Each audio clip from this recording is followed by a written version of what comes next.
কেমন ছিল সাংবাদিকতা জুলাই আগস্টের আগে, আর এখন আপনি কেমন পর্যবেক্ষণ করছেন?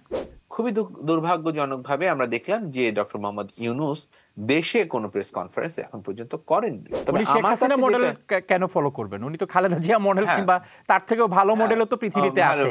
প্রেস কনফারেন্স আমরা দেখেছি যেগুলো আগে আমাদের কাছে হাস্যরসের বা অনেকটা বিনোদনের একটা খোরাক ছিল মানুষের সাথে কথা বলতে। ওনার কি ব্যক্তিগতভাবে ওনার কি যে স্ট্যান্ডার্ড মেনটেন করার একটি প্রবণতা আছে কিনা, যে এই স্ট্যান্ডার্ডের লোকদের সাথে উনি কথা এইটা বলবেন?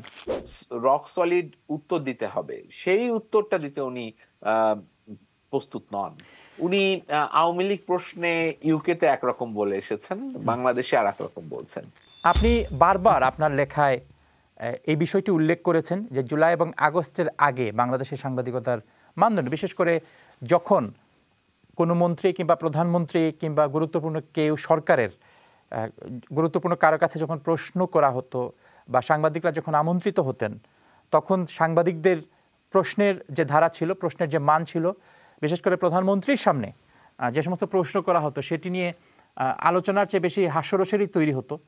তো সেই পর্যবেক্ষণ যখন আপনি করেছেন বিভিন্ন সময়ে, আর এখন যা আপনি দেখছেন জুলাই আগস্টের পরের বাংলাদেশের সাংবাদিকতার মান যখন আপনি দেখছেন, আমি যদি তুলনা না বলি, আমি যদি বলি আপনার পর্যবেক্ষণ আপনি করুন যে কেমন ছিল সাংবাদিকতা জুলাই আগস্টের আগে, আর এখন আপনি কেমন পর্যবেক্ষণ করছেন? ধন্যবাদ, খুবই যৌক্তিক প্রশ্ন করেছেন। আসলে বাংলাদেশে সাংবাদিকতার জন্য আমরা যে পরিবেশটা এক্সপেক্ট করেছিলাম, অ্যাটলিস্ট এত মানুষের রক্ত, এত মানুষের ত্যাগ, এবং সত্যিকার অর্থে যে বাংলাদেশের বৃহত্তম সমাজ যে ধরনের পরিবর্তন দেখতে চেয়েছিল, সেটা আসলে কতদূর সেটা ইতিহাস ভবিষ্যতে আমাদেরকে হয়তো জানতে সাহায্য করবে। কিন্তু এখন যদি আমরা দেখি যে আপনি বলতে পারেন যে কতগুলো প্রেস কনফারেন্স আমরা দেখেছি যেগুলো আগে আমাদের কাছে হাস্যরসের বা অনেকটা বিনোদনের একটা খোরাক ছিল।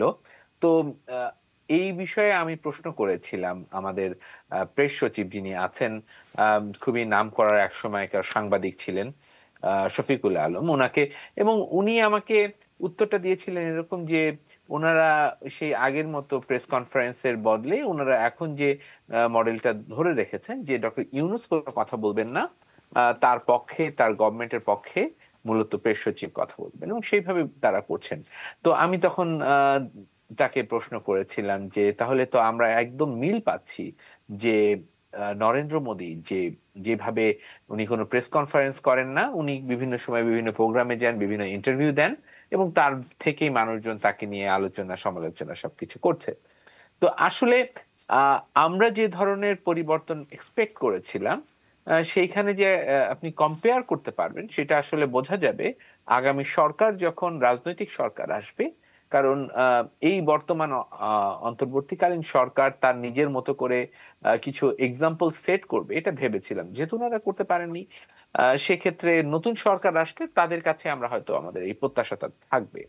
কিন্তু অন্যদিকে আহ আমরা যেটা আমি ব্যক্তিগতভাবে যেটা প্রত্যাশা করেছিলাম এই সরকারের কাছে, সেটা যে তাদের ভিতরে যেহেতু আহ অনেক বেশি মানুষ, দেশ বিদেশ ঘুরে আসা মানুষের একটা সংমিশ্রণ ছিল, তারা অন্তত ভেবেছিলাম যে তারা কিছু অনুকরণ আমাদের জন্য সেট করে রেখে যাবে, যে একটা প্রেস কনফারেন্সে ডক্টর মোহাম্মদ ইউনূস কি ধরনের প্রশ্ন হ্যান্ডেল করছেন, আহ, একজন মিনিস্টারকে কি প্রশ্ন করা আমাদের জন্য বা আমাদের সাংবাদিকরা করবেন, সেই জায়গাগুলো আরো পরিশীলিত হবে, আরো গণমুখী হবে।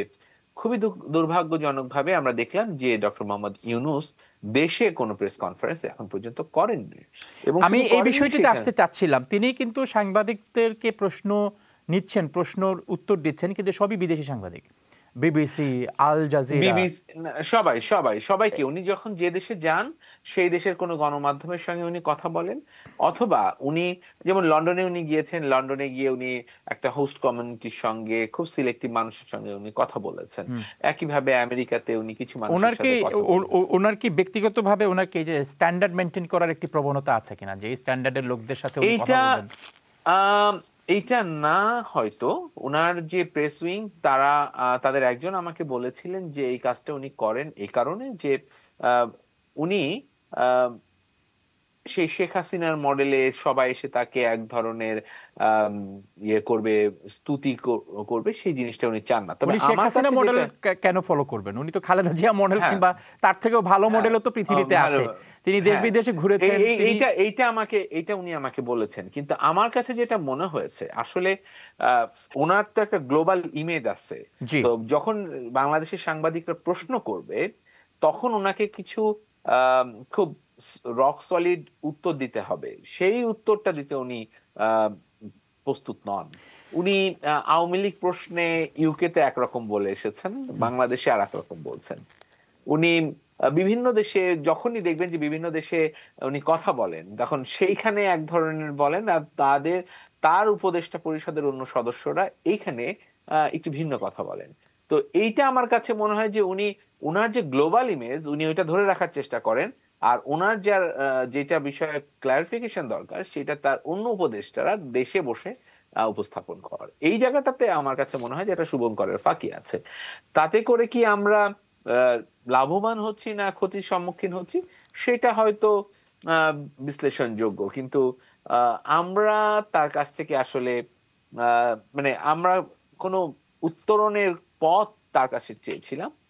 Unfortunately it is missing.